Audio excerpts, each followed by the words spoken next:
sampai akhirnya di masa SMP, SMA, saya mempertanyakan tentang, saya sekolah di sekolah Kristen ya, sama Glenn saya satu sekolah itu, adik kelas saya, Glenn Freddy Omar itu, yang meninggal kemarin, kawan saya itu. Jadi di sana saya dalam hati kecil mempertanyakan ketuhanan. Kalau memang dia Tuhanku, kenapa dia disalib? Itu kan jelek ya kelihatannya. Maaf saya tidak menghina, tapi saya merasa ini tidak fair. Kalau emang sedih saya kalau cerita gini. Kalau memang dia Tuhan saya tidak terima dia disalib. Jadi pertanyaan itu ada timbul. Sehingga satu hari saya terancam, nilai agama saya merah, kayak saya mempertanyakan itu pada guru saya. Nah, masuk SMP negeri, ikut-ikutan saya sholat. Tapi ya dasarnya udah nggak kuat, karena tidak mengaji. SMA, saya juga bergaul seperti anak-anak yang umumnya lah. Saya suka di band, saya mulai ngeband, saya mulai bergaul di organisasi, saya menonjol sekali dalam organisasi dan pergaulan, karena saya ramah dan mudah cari teman. Tapi sekali lagi, saya tidak punya dasar agama. Saya hanya taunya baik aja. Baik bersikap, bertutur, sehingga saya bergaul di sana-sini, saya diterima.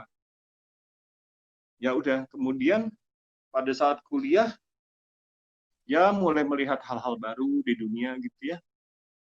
Tapi saya ini alhamdulillah beruntung dikasih Allah, karena saya ingat ketika saya doa suatu hari, bapak saya itu kan nggak bisa bayarin saya sekolah di luar negeri ya. Kepingin saya dari SMA itu lihat teman-teman bisa keluar negeri, pasti pintar, pasti anak orang kaya pada waktu itu pikiran saya. Terus qadarullah saya berdoa, ya Allah, kalau memang dunia ini milikmu, maka berilah aku kesempatan untuk melihat dunia ciptaanmu. Doa saya itu, Bang. Qadarullah terjawab, saya dapat beasiswa. Menyingkirkan sekitar 900 calon. Dan saya salah satunya yang terpilih dari 30. Dan setahun sebelum saya berangkat beasiswa, saya sudah diminta untuk tinggal di Amsterdam oleh salah satu pengusaha di sana. Karena nama saya sudah duluan sampai dan terdengar bahwa ada seorang anak yang potensial sekali, yang bisa memajukan usaha restoran, dan anak ini bernama Haryo pada waktu itu. Alhamdulillah, jadi doa saya terjawab lewat beasiswa. Banyak yang tidak suka, kan di kampus begitulah ya. Banyak yang kepingin, pokoknya yang bisa terpilih ke Belanda, negeri Belanda itu gengsi lah pada waktu itu. Apalagi saya ditempatkan di Amsterdam. Amsterdam itu keinginan semua anak muda. Karena kalau bicara Belanda, kota Tilburg, kota Leiden, kota kota-kota lain itu adalah kota-kota kecil dan desa. Tapi kalau Amsterdam itu kawah candra di mukanya hell, neraka. Jadi kehidupan duniawi di sana ada semua. Segala bentuk maksiat ada, perdagangan manusia ada, pelacuran ada, kemudian drugs juga dijual bebas, baik yang legal dan ilegal. Berbagai macam bentuk keriaan di diskotik, kehidupan malam, semuanya ada. Dan saya ada di bagian sana, tapi juga saya bisa ngerem. Artinya begini, anak-anak Eropa itu kalau belajar, dari weekday, dari Senin sampai Jumat, dia study hard. Bukunya segini, bacaannya segini. Saya termasuk dalam pelajar yang sangat very kompeten. Belajar, saya betul-betul belajar. Tapi kalau sudah weekend, party hard. Party hardnya bentuknya subhanallah. Saya nggak mau ceritakan. Anak-anak itu benar-benar they living like a hell. Party hard. Maaf ya Bang, mereka melakukan hubungan seks, kemudian party drugs digelar, tapi saya juga masih punya budi pekerti tadi. Ketika party itu berlangsung, saya tidak ikut. Saya memasak di dapur untuk memberikan makanan kepada mereka. Nah, pada itu kan saya tidak mengenal Islam ya. Seharusnya seorang muslim itu ketika Homer digelar, maka ia wajib untuk pergi dari sana. Ya kan, itu baru tahu. Tapi dulu ya udah, memang kebutuhan saya, aku pengen cari pengalaman, kemudian pengen beli sepeda, karena di sana kan sekolah pakai sepeda. Saya nggak punya sepeda, jadi uang dari party itu, diupah dari kawan-kawan, saya memasak, Kemudian saya dapat uang dan saya belikan sepeda. Jadi itu saya lakukan. Kemudian mengenai kehidupan duniawi di sana ya, di bulan-bulan pertama ya aneh melihat melihat apa namanya kehidupan malam dan lain. Tapi lama-lama itu menjadi bagian yang saya kan belajar cepat ya. Saya jadi paham. Oh, memang isinya dunia malam dan maksiat ini adalah sama dengan isinya orang-orang gila, saya bilang. Orang-orang yang tidak punya apa ya, akhlak begitu ya. Kayak dunia, maaf ya, dunia LGBT itu saya akrab sekali dengan kawan-kawan di sana. Saya bisa berbicara dengan LGBT, saya bisa berbicara dengan penyembah bulan, saya bisa bicara dengan kawan-kawan yang gotik, saya bisa bicara dengan kawan-kawan yang apa namanya okultisme. Jadi agama Islam ada, Bang, tapi bagian unikanya itu lifestyle di sana. Kalau Anda mau hidup secara materialisme bisa, mau hidup secara Islam boleh, ada masjid.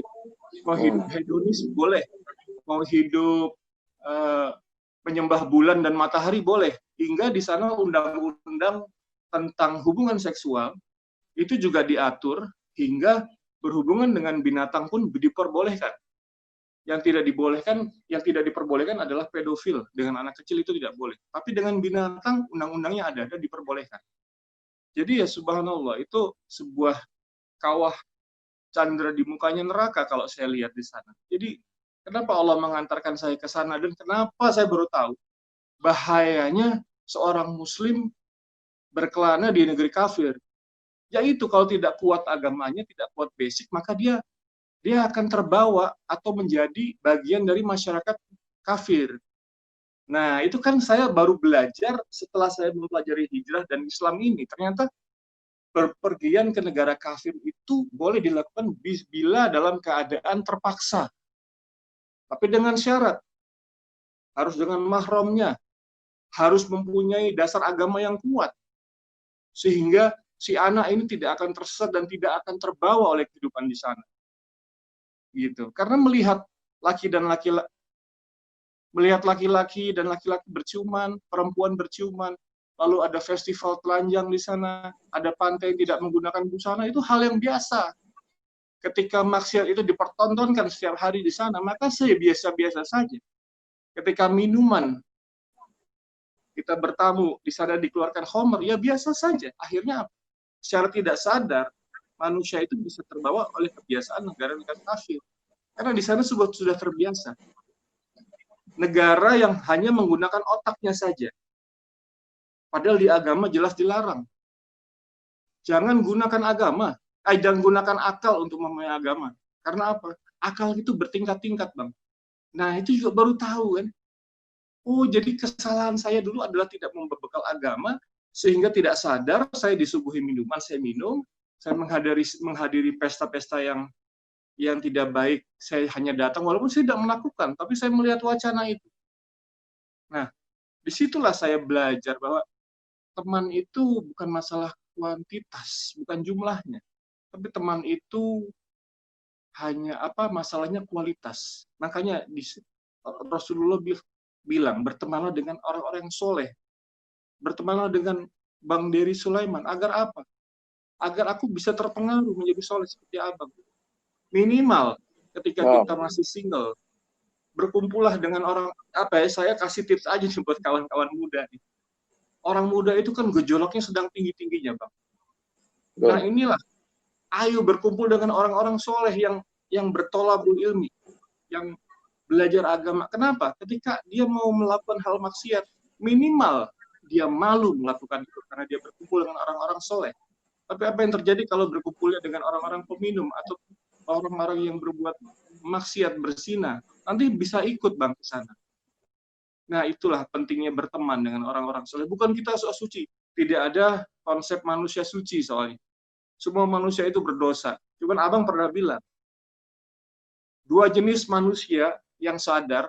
Pertama, jenis manusia yang astagfirullahaladzim, maka dia tersadar. Ada jenis manusia kedua yang harus kebentur dulu, jatuh dulu, dihabisi dulu, istirahat dulu, baru mengalami hijrah.